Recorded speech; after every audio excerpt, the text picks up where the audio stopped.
Hola mis ecólogos, nosotros somos estudiantes de cuarto semestre de la carrera de Ingeniería Ambiental. Nuestro grupo está conformado por los siguientes integrantes: Ponce Wendy, Macías Dariana, Barre Vicky y mi persona, Cedeño John. El día de hoy les vamos a hablar sobre el ciclo biogeoquímico del carbono. El ciclo del carbono es el proceso que permite el que éste se mueva por la atmósfera, los seres vivos, el suelo y los océanos, convirtiéndolo así fundamental para la vida y para mantener el equilibrio del clima. Importancia del carbono para la vida. El carbono es esencial para la vida porque forma parte de proteínas, ácidos nucleicos, carbohidratos y lípidos en los seres vivos, es decir, está presente en gran parte de todo nuestro entorno. El ciclo del carbono y el equilibrio ecológico. El ciclo del carbono regula el clima y mantiene el equilibrio ecológico, siendo clave para mitigar el cambio climático que se está viviendo actualmente a causa de la mano humana.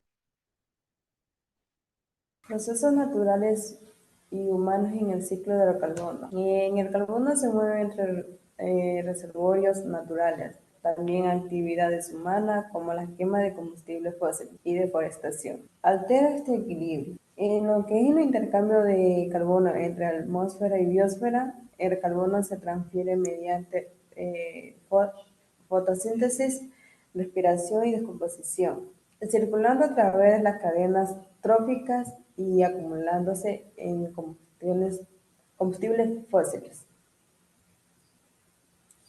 En los ciclos cortos y largos, el corto intercambio rápido en el ciclo del carbono implica intercambios rápidos, entre ellos la biosfera, hidrófera y atmósfera. Es fundamental para ese proceso, mediante tanto como ecológico y la vida. En su ciclo largo es el intercambio lento de carbono, abarca millones de años regulando el almacenamiento y liberación geológico de carbono en cementos y rocas.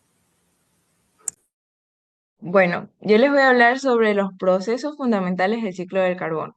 Entre estos tenemos la fotosíntesis y respiración en el ciclo corto del carbono y el intercambio de dióxido de carbono por difusión entre atmósfera e hidrosfera. En la fotosíntesis y respiración en el ciclo corto del carbono, tenemos que la fotosíntesis fija el dióxido de carbono en compuestos orgánicos usando la energía lumínica, mientras que la respiración libera el dióxido de carbono al descomponer materia orgánica. En el intercambio del dióxido de carbono por difusión entre atmósfera e hidrósfera, el dióxido de carbono se difunde entre el aire y océanos, donde se almacena en forma química que regula su concentración atmosférica. La importancia del ciclo corto del carbono es que este ciclo mantiene el intercambio rápido y constante de carbono, que es importante para el equilibrio ecológico y climático.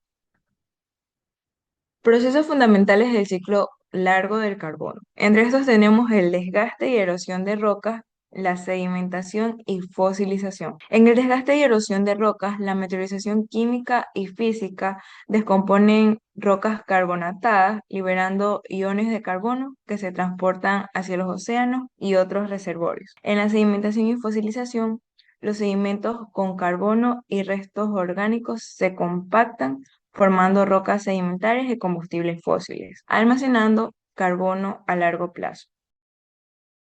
Reservorios naturales del carbono. El carbono se encuentra almacenado en distintos reservorios naturales. En la atmósfera. El carbono en la atmósfera es un gas de efecto invernadero clave que regula el clima y contribuye al calentamiento global. En la biosfera. El carbono en la biosfera circula a través de la fotosíntesis, respiración y descomposición, almacenándose en plantas, animales y suelos. En la hidrosfera. Los océanos son un sumidero de carbono, lo que significa que absorben y retienen grandes cantidades de CO2 de la atmósfera. En la litosfera, los suelos contienen grandes cantidades de carbono en forma de materia orgánica, que se encuentra en los restos de plantas y animales muertos, así como en los productos de su descomposición. Cabe recalcar y aclarar, mejor dicho, que el reservorio más grande de carbono en la Tierra es el océano, ya que éste actúa como un sumidero de carbono, absorbiendo una gran cantidad de dióxido de carbono de la atmósfera. Impacto de la actividad humana en el ciclo del carbono. La actividad humana ha alterado el equilibrio natural del ciclo del carbono, principalmente mediante la quema masiva de combustibles fósiles, la deforestación que reduce la capacidad de absorción del CO2, los cambios en el uso del suelo y la agricultura intensiva. Estas acciones aumentan la concentración de CO2 atmosférico, intensificando el efecto invernadero y acelerando el cambio climático. Y como conclusión tenemos que el carbono o el ciclo del carbono nos ayuda en la regulación de temperatura global, también como a reducir o detectar el impacto de aumento del CO2 que vivimos actualmente. También nos ayuda a entender la necesidad de prácticas sostenibles y adoptar energías renovables para poder conservar ecosistemas de manera viable. Con esto damos concluida nuestra presentación sobre el ciclo biogeoquímico del carbono.